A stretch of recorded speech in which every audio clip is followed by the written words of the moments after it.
because what I've learned is that the unconscious is very purposeful.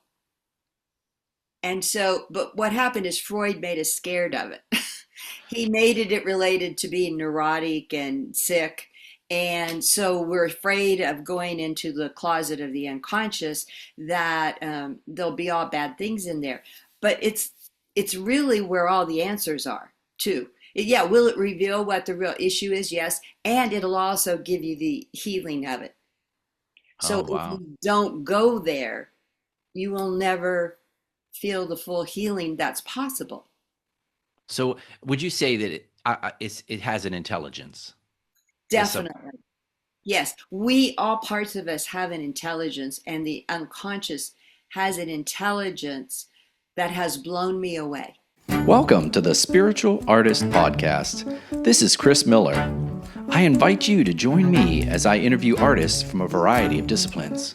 We'll share powerful stories and lessons learned while making their art.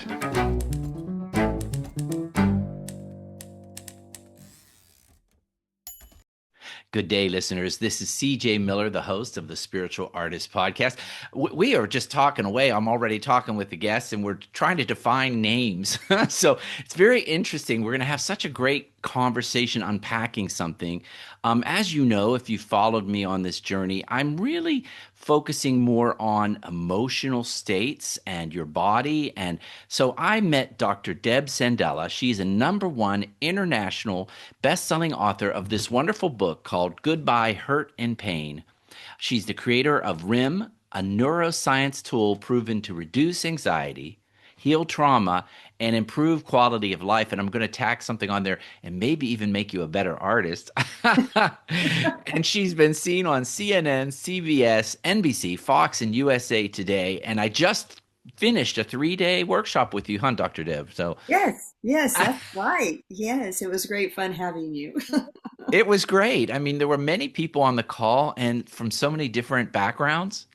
It looks like you're straddling psychologists, therapists, body workers, somatic awareness, right? Everything. Yes, yes. In fact, there was an image that showed up early in my career.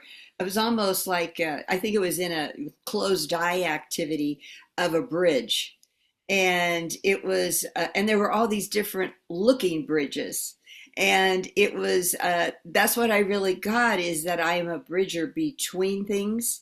Rather, that it's really similar to you, CJ, of being focused on emotional health and well-being. And in that component, there's our bodies, there is our mind, our emotions and our soul and everything in between. So there is a bridging there. So thank you for that. Nobody else has ever ever talked about that with me in an interview before, but it's definitely an important part of my mission, I would say.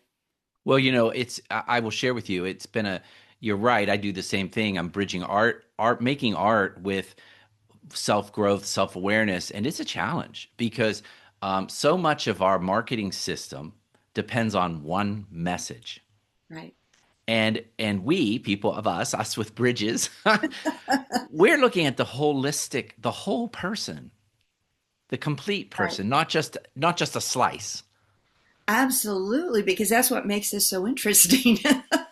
Right. Right. Makes us who we are, which is, every person's a different snowflake, a completely different makeup and unique. And we do forget that because our human needs are similar. So that, which is good to remember we are in common with each other as well. We share things. Um, But and yeah, yeah, and what's interesting is I like to say this: we come in the world with a certain what I call creative DNA of who we are, but then there's all these things, right? All these imprints of society, our family, our origin of everything, right? And that's kind of where you come in, I think, is how right. have you been affected by these life experiences, you know? Well, they have guided my direction significantly. I've had uh, really amazing personal experiences happen that would cause me to shift my direction, both personally and professionally. like when my dad had a cardiac arrest and they called for no resuscitate because they said, he won't survive the night. And my reaction was intuitive and totally unlike my usual people pleaser. And I said no. And as I started to, hung up the phone and went back to bed, knowing I would go to Kansas in the morning, there was a spontaneous image of an interaction between he and I happening that changed my whole course of my work. It's really what led me to really creating RIM, regenerating images in memory, because it was so clear that through our imagination and our ability to sense at some other dimension, that there is, we can get direction that is so powerful. It really was one of the most powerful experiences in my life, I would say. It just came back to me as you were talking. I just remembered when I was in your class having this recognition. I'm like, oh, this is an interesting person. She is scientific and she believes in science, but she also has a very strong intuitive energy. That's exactly right. You picked up accurately. And being able to weave those together in my career has not always been easy. It's not, and it's like, and why do we think it has to be an or? Why can't it Yeah, be an and? Right? exactly. Well, and actually, in the end, that's what I've discovered through the research with RIM.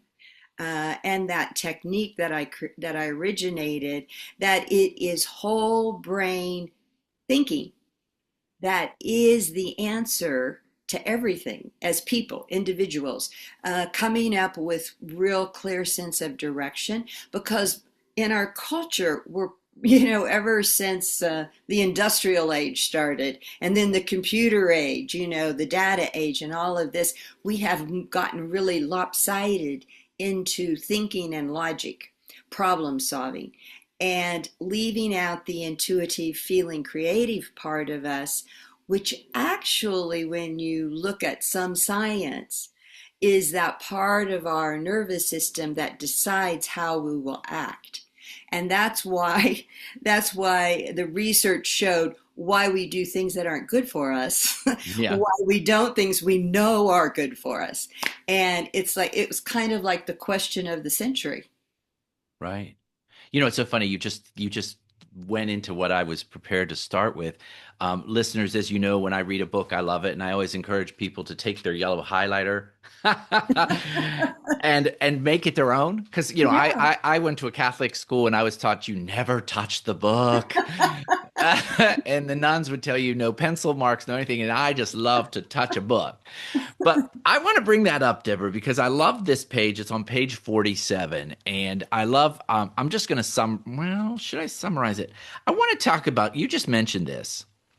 It is no surprise we are often suspicious and untrusting of our feelings and want to control them. Western culture values the qualities of level-headedness, logic, and non-emotionality. We tend to operate as though our analytic skills keep us safe and our emotions get us into trouble. This tendency often shows up in clients who have a history of abuse as the desire to micromanage the details of their immediate physical environments to create a feeling of safety. We have come to value thinking over feeling. And if I think there's anything to me that was a core message of your process. Oh, great. I thank you. And I agree with you. It is core. Yeah, it's acknowledging, yes, we have a mind and we can use the mind, but we also have this emotional intelligence. You call it emotional operating system? Oh, the emotional operating system that includes all aspects of us. The Yeah. EOS. The Well, EOS. tell our listeners about that. How does that work, and how do you approach that when you're finding 7 simple steps for health, love, success, Right. and creativity? Now, here we go. Right, right. Well, I think what happens is the thinking mind is arrogant.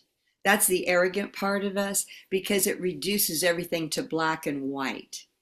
And that's just not how life is, especially people. We are not black and white. We may think black and white, but Right. we have so many varied feelings.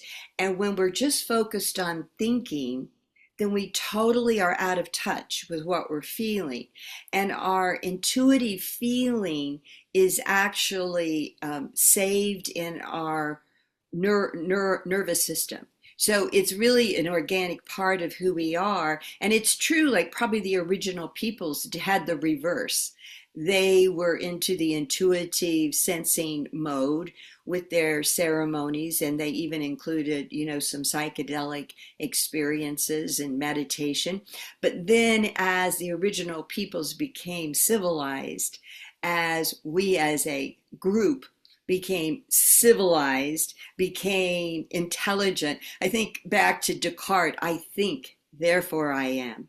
Mm. That was a critical shift away from feeling and intuiting into just your mind, kind of becoming what they call the talking head, that everything is black and white and everything is all about logic.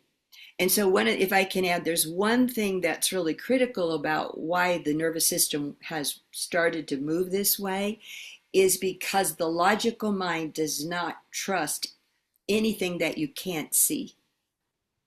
Mm. Because it's like, oh no, I don't mess with that. So the logical mind doesn't feel, it doesn't have the capacity to feel, so it's very cold and calculating. So we all have that part of us that can show up stronger or weaker. It depends how much it gets exercised in our own life. So that you lose all of the intuitive sensing about things that are invisible and yet can be so much more important. Like that experience with my dad that happened spontaneously. It felt so powerful. It totally turned my world around. But a logical understanding of something doesn't do that. We don't experience it in the same way. So the secret, CJ, is to tune into our intuitive feelings first and tune into our body as an avenue to that. Mm. Because otherwise the logical mind will silence that part of us. Oh, I love that. I'm so in alignment with that, and it's so hard to learn. Well, You it's not know, the way of the world, it's just not the way of the world. it is, because if you think about so much of the theory that's shared with us today, so much of the education system, so much, it's all start with the mind and then move out, Right. right? Start with the mind and then move out. It's, as we believe, we receive, but there's something else there. Absolutely. And the thing is that it's operating because that nervous system that's intuitive and creative, that part of the nervous system is also nonverbal, which does not make it easy. It doesn't. No. So it means we have to mine our way into connection with our body and our feelings through the body and imagination in order to actually get to the deeper understanding. It's like the three general steps of RIM are dip, see, do. Dip, see, do. And, very highly intellectual. But it's very significant because what we do is we dip beneath logic to actually see what is present in our nonverbal intuitive feeling system, and then bring it into awareness consciously. That's what we do. And so when that comes into consciousness, then we can operate. We solve problems differently. It's not a solving. It is a sensing what is what was it? I don't. It's hard to say. It's sensing what is really correct for us in this situation, like what's really true for us at a very deep level. You could say a gut level, a soul level, and intuitive level. And so, and if we don't really connect with that, like what you read, we will just dismiss it and we will do what the mind suggests. And what we know from the research, that when you're approaching things more from an intuitive sense, like there was this research, I found this fascinating. It was at Dartmouth University, and there was this research where couples who were dating and living together were asked to predict whether they would be together in 5 years. And they had group A did a pro and con list of like what I like, what I don't like, what works well, what doesn't work well. And group B was asked to intuit it. Just lean into it, and what would be what pops in your mind as to what you feel will happen through your imagination. And the group that did the intuiting was way more accurate because they also checked in 5 years later. They were more correct, I think it was like 60% Oh, really? of the time. Yeah. Yeah. So that the mind can distract us by facts, but that's not really drives us.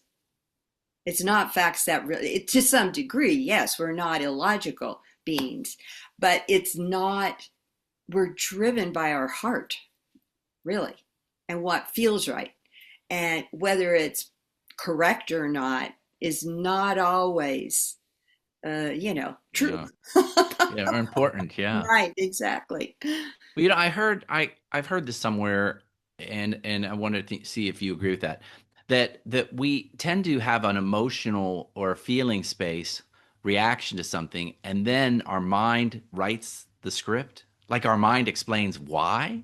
Yes, that's correct. It rationalizes the story. It gives us the story. It gives us a rational story. And the rational story isn't always correct because it's making it up, in a logical way. So that is like a rationalization is not necessarily what's really accurate. So, so it's the narrator.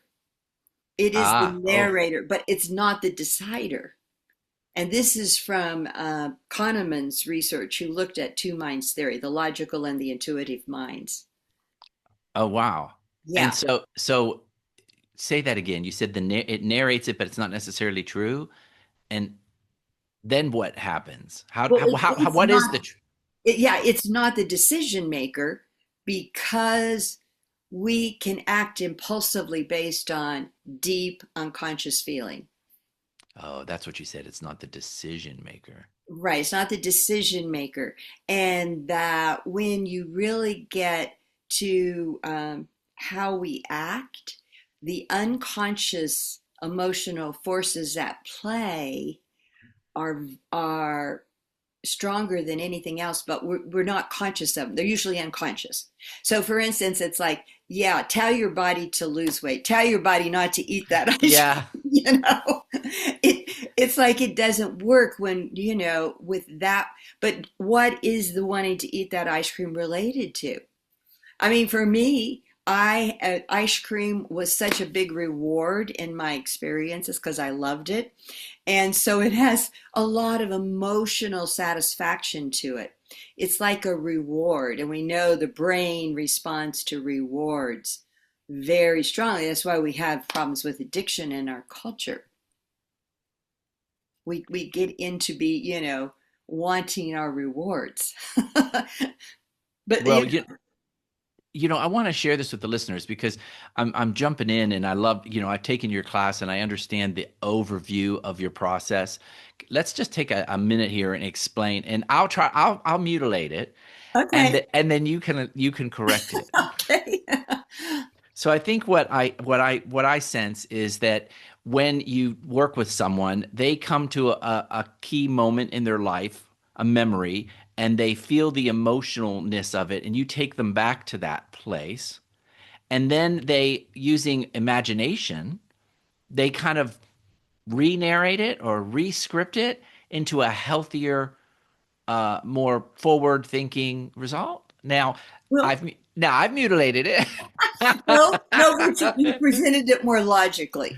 Okay, so you Which of course makes sense because one of the things about REM is it is a technique that is nonlinear, Mm. non-logical, illogical, and it is all about, and your eyes are closed, so you're not reading data, you're not receiving all that billions of tons of data that comes in through the optic nerve, that when it goes directly, the optic nerve goes directly into the left brain thinker part of the Mm. brain. So then we start immediately, we cannot help ourselves. We are compelled to start analyzing. Oh, I didn't know that. I Yeah, did not know yeah, that. which is so fascinating. That's why, well, meditation, of course, is an example and some other techniques, but REM is a closed eye process because we're really giving a very, and I even tell people to take your glasses off because we're giving the message to your nonverbal body that we're going inward. We're not interacting with the external world here. It's my world. It's the world that I am in charge of. It's really the center of our universe is our inner spaces. Yeah, Uh, it ties into, it's a lot of reflection of Eastern philosophy, which is go within, right? yes, exactly, exactly. And so how RIM is a bridge is it brings that wisdom of the ages about go within and also bring in your logical mind to it. So it's both. So that where, like, for instance, meditation is to take you deep and keep you deep in the void, or in a state of non-thinking. Yeah. Well, we are a hybrid. It's just like hybrid cars. I love this. I love this visual metaphor, but good. Yeah, okay. That we start, think with a thinker who knows certain things and has a certain question or has a problem to work with. And then we dip down into the deep state, into the unconscious, the intuitive, we could call it dipping into all that is non-conscious. And then whatever's there that shows up spontaneously because it's relative to what we're working with and our history, then it comes back, and now through images is the translator, and body awareness. Those two things are the translators, the Mm. interpreters of the unconscious data that's not known. And then the mind then jumps in to play, giving words. It's going to be the word and meaning giver to that. So it's not the leader, but it's critical to be able to have it become verbal, to have it become words, and to be understood. So that's where we create whole brain thinking, and then that whole brain thinking continues through the whole process of REM, so that you sense and you receive intuitively images and awarenesses that your thinking mind alone could never come up with. And so the problem, it automatically, this is what I learned. I wasn't taught this in my I know. master's or my doctorate program. Is what I learned is that when we create such a safe emotional space for a client or for each other, where you can't be wrong because it's about you. You're your own expert, but it's like the expert is the inside of you. You're sensing that wisdom that's inside of you, and then that becomes, um, I guess it's a magnet somehow that automatically calls forth the moment in time, the memory in time that's stuck, kind of like stuck in your craw. Yeah. It's not a pleasant one. It somehow is disabling. It's somehow threatening that you think you're confident, that you're smart enough, all these things, doubts, all the doubts and fears. And then that is organically, now we have a moment. We have that memory, but we don't know what it is. The mind doesn't know what it is. It just popped in through the image. And we know through Bessel, who is a trauma expert, that trauma anchors as images in that part of the brain. Oh, I didn't know that. Yeah, his research showed that. So this is why REM is so rapidly effective, is because we're going right to the root cause and then regenerating. So we're regenerating a new version of that, but it has to be done in a natural way. So it's not a logical regeneration. We're following. We're following how the spontaneous imagination starts to recreate things by giving somebody a voice, the freedom to speak and the freedom to move in ways that they somehow felt immobilized before. So, So yeah. yeah, So what I'm hearing is you don't tell them how to imagine that. You kind of just are a guide there, and you absolutely. let their inner voice come through and say in whatever words or whatever visual metaphor. Right. That's exactly right. So we do have some skills that Uh-huh. are just evocative. They're evocative ways to elicit what the intuitive self is bringing as the healing new revision. Because we don't know. I mean, as a facilitator, we don't know the facts. We don't know what needs to be done or what would feel safe and comfortable for this particular client. So it has to come from them, from their imagination, from their body awareness, or some people would call it somatic experience these days. That's very well known, so I'll use it. Yeah. I've never used it previously because people go, "What? What's that?" Because it started out as a therapy term, but now it's commonly understood. Well, you're saying so much. There's so many things I want to grab onto, right? So, I love this because your process does leave the authority with the self authority. The person still Absolutely. is the authority of what is best for them. You're Absolutely. not Yeah, coming and that is telling them. totally accurate. And that's why it creates so much emotional safety. Yeah, yeah. How often do we feel a space like that?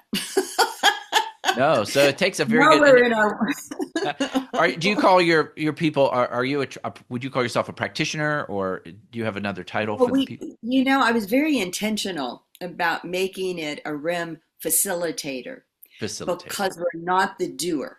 We're not the right? doer, and that's what I want to emphasize. And that's what in people who come to learn how to become a REM facilitator. You don't have to be a therapist. We have coaches. We've had other people who have done other kinds of healing modalities, or are wanting to make a career change and are interested as they're more mature, have financial, they want to contribute in a different way. So we have all kinds of people who come to learn how to become a REM facilitator, and that is the hardest. Is as a helper, we want to do it. Oh yeah, that our little self, right? Our ego self. Exactly. I want to tell you to get your crap together, but that's not the place you need to Exactly. be. You need No, to be yes, almost. You almost need to be in your inner self. You need to be in that space. you have to. And so, actually, in the program, it is a dual track of personal growth Mm, and then facilitator learning because our own personal blocks is what stops us from being a great facilitator. So I've just learned over the 30 years, that if we don't do that, it doesn't work. If we don't right. help people clear their blocks and move into really emotionally safe states of being themselves, then they're not going to be able to be a good facilitator. And I'm all about having excellence as a facilitator because it's simple. It is not rocket science. It's non-clinical. So it's so simple. That's what the mind goes, "Oh no, I don't believe that." Of course. Yeah. What do you think? Oh, my mind's going. But as a facilitator, what do you think like the number one most important trait is? Humility. Okay. No, that's wonderful. All Yeah, right. because otherwise it's very easy. Because in our identity, I mean, I was a traditional psychotherapist, mental health professional in a lot of different places in the first 20 years of my career. So, you know, I discovered how difficult it is to be considered the expert and people come to you to be fixed. It's like, well, I don't know. How can I know what's really going on? Yeah, I can have all these theories that I learned and I can see things in action. And I was a very active, and I actually was a very successful psychotherapist in whatever area I was working. But the difference of being able to actually see and sense where the inside of this person is and what's really the root cause is like having what was it, Superman vision, where you can see Yeah. through things, Yeah. It really Yeah. is like that. Both, but what's the good news is it's not only Superman vision for you, the facilitator, it's also for the client You know, themselves. I love what you're explaining. When you think about traditional therapy, it's so mental, right? They give you diplomas, they congratulate you. You know this, and it's all think, think, think. And you're asking them to yes, you need that knowledge, but you have to go down into I would call it presence. It is presence. No, that is accurate. Yeah. So I would say you're being in a state of presence, and that is a place of humility. It is. It totally is. And right now, that's not a big common attribute in our culture. No, it's not. It's not a common attribute. No. So it's lovely. And so I want to say this, listeners, Dr. Deb has all these online intro classes. You can take like a 3-day workshop and you can get a taste of it. And what was really interesting is not only did you share your theory, but you actually had us you actually did a live demo, and then we actually were broken out into rooms where we facilitated with someone else. Yes. Yes. So you learn really what is the probably the biggest skill, the strongest skill of RIM, which is exquisite following. Yeah. And so as you learn that and practice it, it is, it can be earth shaking because Right. it is so the opposite of what we think about how to help somebody. So I'm sorry, did you say exquisite following? Yes. So can you unpack that a minute? Because I love that. Exquisite following is exactly, it's being present with the other person, listening to their cues, not forcing the cues. Right. Yes. And actually, even mirroring. Oh, So, and there's a lot of research, even like with of how, like even with autistic kids, that pure mirroring is extremely therapeutic. And it's therapeutic for us because all of a sudden we see ourselves, and we become more clear to see ourselves in this mirror. But how many people mirror us? They no. have their own ideas. So how would you mirror someone? Like if I was just explaining a problem I had, do you repeat? Is it repeating it back? Well, it is, because it's kind of a flow state that we move into, but very, very smooth and easily, seamlessly, I would say. So that, do you want to just take a moment and we can want to role play for a second? Sure, sure. Okay. So close your eyes, All CJ. right. Okay. So, Okay. yeah, just CJ, just go ahead and just let yourself relax into your body. And since your attention drop down into your belly, maybe behind your navel, just let me know when your awareness is there. Oh, all right. And then as you're aware of the inside of your body right now, what's calling your attention? What are you noticing? A little tension in my shoulders. Yeah. And so as there's a little tension in your shoulders, go ahead and just sense the size and the shape, quality of that tension as your imagination fills it in for you. Should I tell you what I'm thinking? Yeah, yeah. I hear the word wait. Uh-huh. Wait. Wait. So there's a weight on my There's shoulders. a weight, yeah. So as you feel this weight on your shoulders, is it equal on both shoulders? Yeah, it's actually kind of radiating out from my neck, kind of outward. Okay. And does it have any color or other qualities like I'm or highly visual, as you know, Dr. Deb. So I'm gonna tell you it's like a backpack. okay, okay, great. So as it's like a backpack there, so Mm. go ahead and just Oh, sense what does this backpack look like? How are you sensing this backpack in it's your imagination? it's it's full of bricks. Okay. Okay, and it's red. And it's It's a red. red backpack full of bricks. Yeah. So as you sense this red backpack full of bricks, what what do you notice? What do you sense? Um, well, here gets the meat. I just feel like I'm carrying some weight of others. How's that? The weight of some others. Yes, yes. So as it feels like you're carrying the weight of some others, what is that like? Exhausting. Yeah, And absolutely. trapped. You feel trapped. Yes, yes. Well, just because we're on camera, we're going to kind of cut to the chase here. Okay. We wouldn't do it this fast, All right. but it's lending itself to the possibility of that. Uh, So what wants to happen with this backpack of bricks that is somebody that's a carrying of others? I need to let it down. Yeah, Mm, I just want to put it down. okay. Well, you can go ahead and do that. Just let me know when it's done. Oh, the strap got caught on my right shoulder, but no. Okay, it's down. It's down. No, but I love you're playing it for real It because is. I could see it. yeah, yeah, because otherwise it won't change. You can't ignore what you're sensing, right? Right.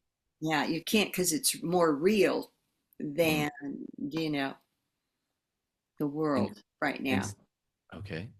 Yeah, go ahead. So what is your experience now? What are you noticing? Hmm. Release and a bigger breathe, more breath, more breath. Yeah. Yeah, great. And so as you sense that release and more breath, just go ahead and just be in it as long as you need till it feels satiated. Let your body, really senses it. Letting your body really sense it. And whenever that's complete, you can just open your eyes in whatever way feels natural. All right. So that is mirroring. Yes, it is because you notice I didn't introduce anything. I evoked what was present for you. So there was evoking of what is present for you through imagination and body awareness. I love the part where you ask, where do you feel it in your body? What is it like in your body? Describe it in your body. Now, is that part of your training, your background, or is that Well, it's part of the RIM training. It's not part of my ah? original training. Because back when I was, learning how to be a therapist, it was all about talking. Oh, how interesting. So you've really moved away from that. Oh, completely because it was really not effective. This is what I experienced. It was very frustrating because it felt like I was trying to talk my clients into something. And that became like hitting my head against a brick wall. And it was like, so I started getting really, really interested in the unconscious. And part of it too is I was always interested in learning more about my unconscious, just Yeah. as much. So it was really, I think I was probably born right brain dominant, and so it took me a master's and a PhD to balance it, to have both equal, So It's really refreshingly different. Do you have a background in like Eastern philosophy or theology or not a background, but I have been Well, I grew up Catholic. Went to Catholic schools, all of that. So, and I definitely needed to leave the level of dogma that there is in organized religion, because everybody has their ideas about things. But and really, became very interested in having a spiritual journey that was not religious, but was spiritual. And so I became very inquisitive and did explore and learned a lot about spirituality, and then personalized it really for me of who I am. And then eventually, so the presence in REM Hmm. is very much coming from my spiritual sense about what presence is. And but I don't teach it as a spiritual thing because I knew it need our the lay people need it. They Yeah. need this ability to heal their emotions in this way and their traumas. And so in the beginning, when I first started, I said something spiritual, and I could tell that even people who were religious, it turned it off. That was It a turn off for them. So, so I have kept it very real, as in real life. it's funny, isn't it? Because that mind of theirs is going to block it if it's wrapped in a blanket. Even, Absolutely. I've gotten to this point in my life, and I think you're there too, where we realize that words are just words and they're just trying their best. Right, exactly. and then Exactly. and then sometimes we're talking about the very same thing, right? Totally. But you're not using my word, dang it. So Exactly. and so that is the indicator of a really good teacher is learning to step away from the word. You don't. It's not about the word. It's about the No. truth, Yeah. Yeah. And the essence, I would say the essence. essence. Yeah. My husband and I have had discussions about what's truth. Because it was true for him, maybe untrue for me, and vice versa. So I don't use that word anymore. I did for a long time, but I would say Yeah, the essence of something for us, each of us individually. Um, so that getting at the essential place with people around their pain right. is really what RIM is all about. So that we go, that's the one thing I say that, it was this the other part that is me in this creating this is I would always go as deep as possible with people.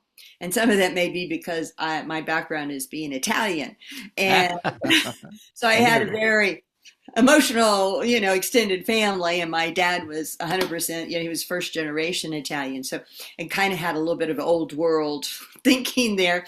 And so there was a lot of intensity, emotional intensity that I grew up with, which was important because I would say because of my right brain dominance, I also was emotionally intense.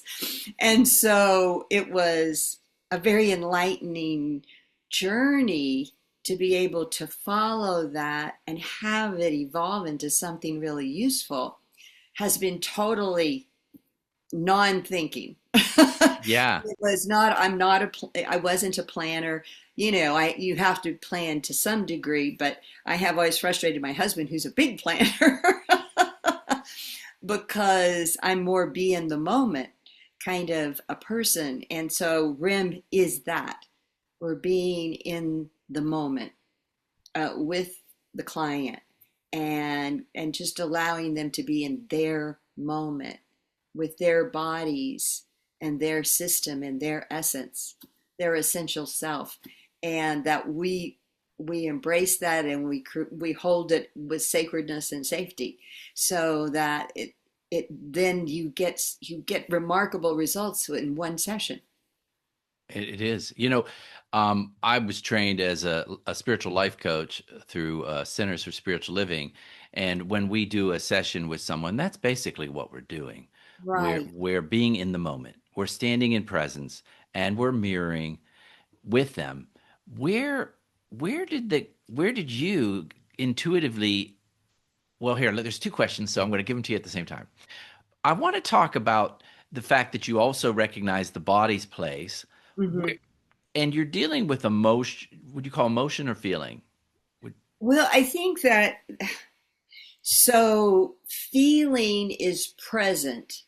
Emotion, it's like an emotive experience. So that so most of our feelings and emotions are in response to what we're experiencing in the physical world. There are what I call states of awareness that we're born with that you see in an infant. You know, yeah. like when you look in the eyes of an infant, you see their wholeness. I mean, there's no brokenness here. Even if they're crying, or even if they get hurt, it's like there's no brokenness.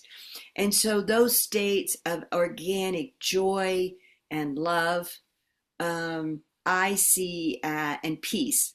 Because when they're satisfied, they're very peaceful and, so joyful. It's just natural. It's very, well, that is who we really are. And that's still available. But all of our being in life and having emotional memories of experiences constantly building in our body, that can be totally forgotten because of all these layers of emotional. I mean, I've got over 70 layers of emotional memory. That's a lot of memory. And so, but what RIM does is really, um, it dissolves the heaviness in the memory. So now you naturally remember your inherent wholeness because we all still have that. We still have that infant in us.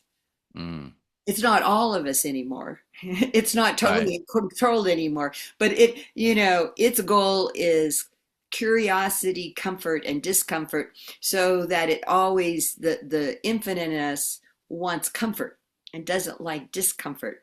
But it also the infant we're born with curiosity. Those are the three organic primary feelings we're born with. Hmm. That's interesting. And that the curio in RIM, the way I teach it is that the bridge from discomfort to comfort is curiosity. I love that. So what I'm hearing is that you don't really necessarily identify whether you're shifting a mind, a thought, or moving a pain. If you ever heard the term pain body, Hmm. or altering a feeling, you don't really worry about that. No, we don't worry about anything because what happens, well, this is just what my discovery was, is like that we're actually resourced and resilient with our emotional operating system, our EOS. We're born with that. Hmm. We're not missing anything. But we don't know that we have that, and we don't know how to collaborate with it. And that's what RIM teaches us, is how to do that, how to collaborate with our resourcefulness. And part of our resources is our body and our body awareness and our imagination. And it is spontaneous imagination. It's not intentional. I'm going to imagine something. So It's it's just spontaneous. like what we just did. Just what comes up. What's the first thing that comes up? Right. So look how purposeful and wise your imagination and your body awareness were when they worked together to come up with that little vignette. Hmm. That it was really pretty profound. Yeah, it is. If you think about it, that and so we have this organic, rapid ability. We just are overthinking it. Like we're not going there because we're thinking instead. We're staying in our thinking mode too much. Yeah. Oh, yeah. We all know that. Yeah. You know what's interesting, Dr. Deb? When as a spiritual artist, as someone that does retreats that facilitate people, one of the things I do is we do some line work, loose, free line work. Yeah, yeah, But then we I give them a moment to find something in it. And that is sort of like what you just it did. You is. you Yeah, would be surprised, Doctor. They will find something in it that speaks exactly to whatever issue they are dealing with that day. So if I right. have a student that just lost her husband, Yes, she will see loss. if I have a student whose child was just born, they'll see a baby or something, isn't that interesting? Well, that's what I'm talking about with the EOS. That, see, we have that. We have that. We're just not paying attention to it. Because what I've learned is that the unconscious is very purposeful. And so, but what happened is Freud made us scared of it. He made it related to being neurotic and sick. And so we're afraid of going into the closet of the unconscious, that there'll be all bad things in there. But it's really where all the answers are, too. Yeah, will it reveal what the real issue is? Yes. And it'll also give you the healing of it. So Oh, if wow. you don't go there, you will never feel the full healing that's possible. So would you say that it has an intelligence? The sub Definitely. Yes. We, all parts of us have an intelligence, and the unconscious has an intelligence that has blown me away.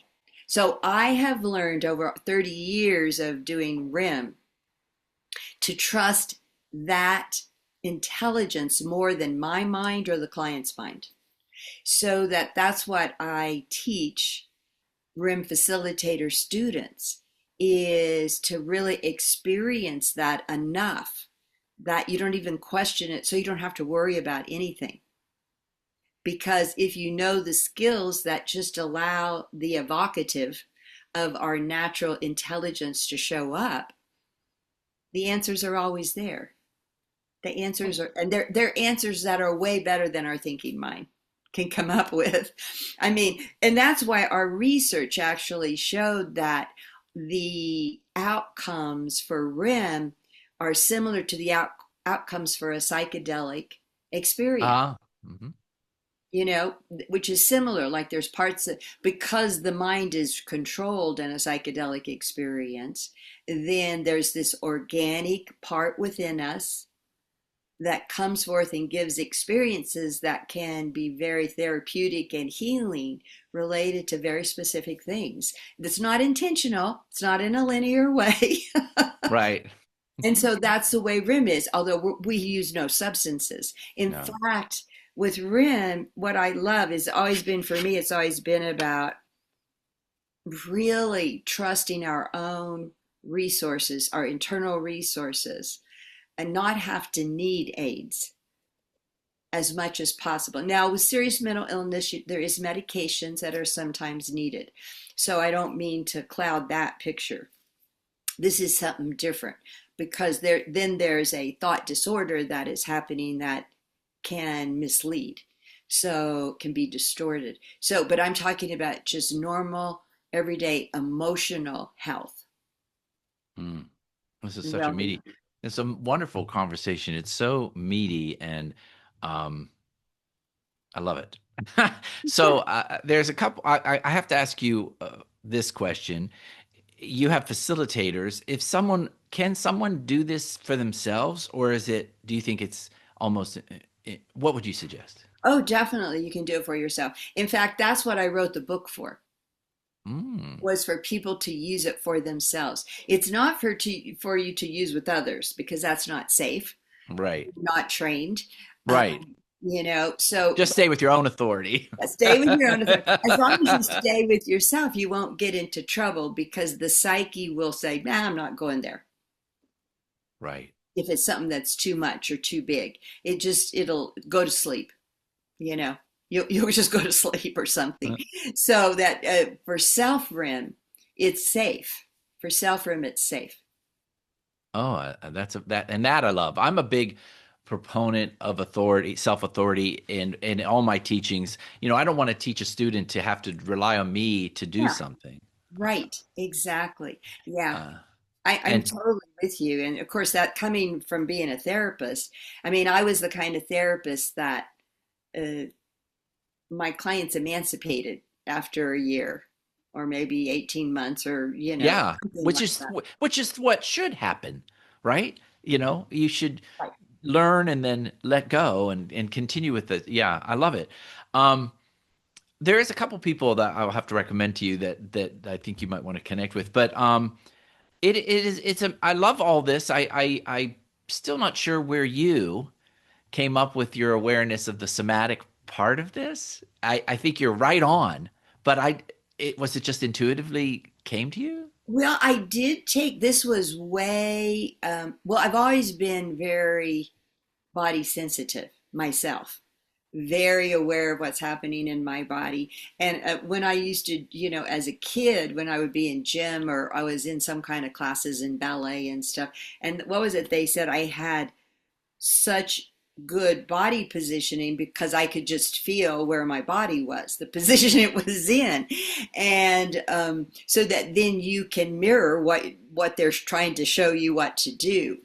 And so then I've always been interested in mind body.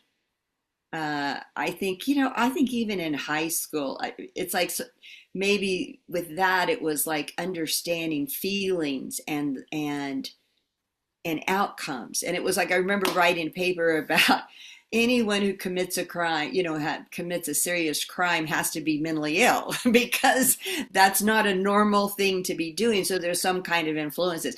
That's how I was looking at the world. I mean, I was probably born to be to be this. To be who you are. I have to tell you, this is really funny that when I used to go to church, because in Catholic school, in fact, we'd even go every morning of school. But when on Sundays, whoever sat in front of me got psychoanalyzed. Like, what were, looking at them interacting with each other and like just kind of wondering, so curious about their relationships and it's like, who does that? I mean, Well, and did the nuns let you do that? That's what I want to know. They did not know. They did not know. Because those nuns aren't going to go for that. I can tell you that much. Those nuns aren't going to go for that. No, they would definitely not. So and that come in from another life. Maybe that's just what you came in with. That's what I would call, when I teach, I call that people's basic creative DNA. I do think that we come into this life with preference.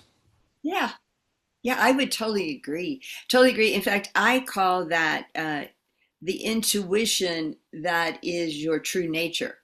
Like when you talk about intuition, I see three levels.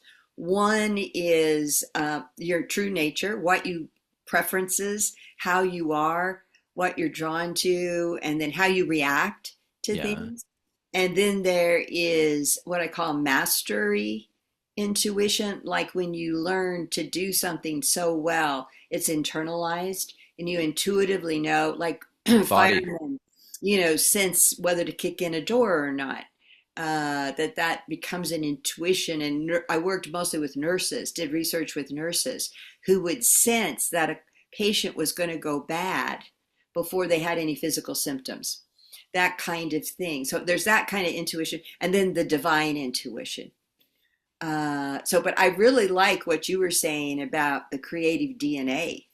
Yeah. That's an addition that I think is beautiful. Yeah. And I like that divine intuition. Are you going to explain that a little bit? Do you just mean some sort of natural propensity to intuit? Yeah, where it's like I've had times where a voice said something in my head and that I was not thinking about at all. And who said that? Who said that? And they're always very important things. This is not often. It's only at some critical times where there was guidance. That's the guidance that ended up being very important, I totally agree with that. In fact, it reflects something you mentioned in your book. I think that intuition comes to people. We all have all aspects of it, but some of us are more visual, some are more verbal, some are more feeling. Yeah. And I would say you're visual. Everything you described, that you probably would see images, and that's where your teaching comes from. This has been a really wonderful conversation. It's rare that you can find someone that can, I won't use the word joust because that sounds negative, but play. How about volley ideas back and forth? Yeah. Yes. Well, I love that. No, I love that, and it was very fun to be with you, CJ. I appreciate you being on the show. I want to tell, and then I'm going to give you one more, but I want to tell the listeners, here's the book, and I will put it up here, and it is a great book, Goodbye Hurt and Pain, and I think your methodology is wonderful. Is there anything you'd like to share with the listeners that we haven't covered, or something that you'd like to mention? Well, I mean, I am looking, this is my mission is to get this out into the world, not take it to the grave with me. Mm, And because I'm in my 70s now, and so it's like it's become more important for me to be focused in that way. So, anybody who's really interested and drawn to something like this, to come join us and take some classes, see if it's something you would want to become a facilitator or not. Um, because being a facilitator is a very special life. That's what I can tell you. That yeah, and it has personal growth in it too. It's not just right. absolutely, exactly.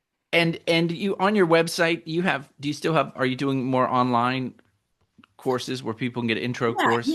yeah. There's a few that are online. There's a 1 day trauma informed that RIM style. Everything's RIM Oh, style, and uh-huh, then there's a 2 day emotional physics that you did, and uh-huh. or it's actually three Yeah. mornings, 3 mornings. And, although it seems like days because they're so intense. They are intense, Dr. Deb. I was like, oh, I'm exhausted. I don't know.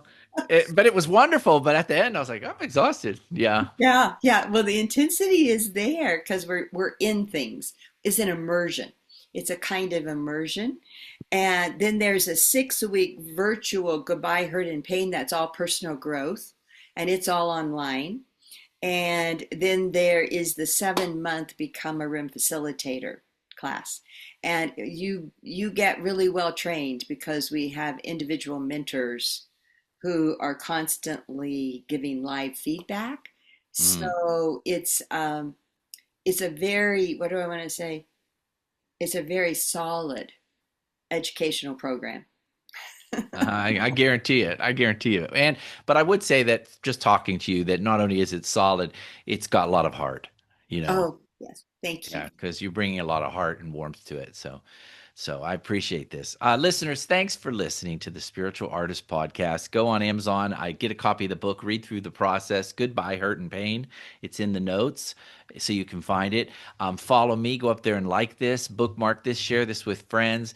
And I hope to see you soon on the Spiritual Artist Podcast. And remember, go out there and be creative. Talk to you soon. Thanks again for listening to the Spiritual Artist Podcast.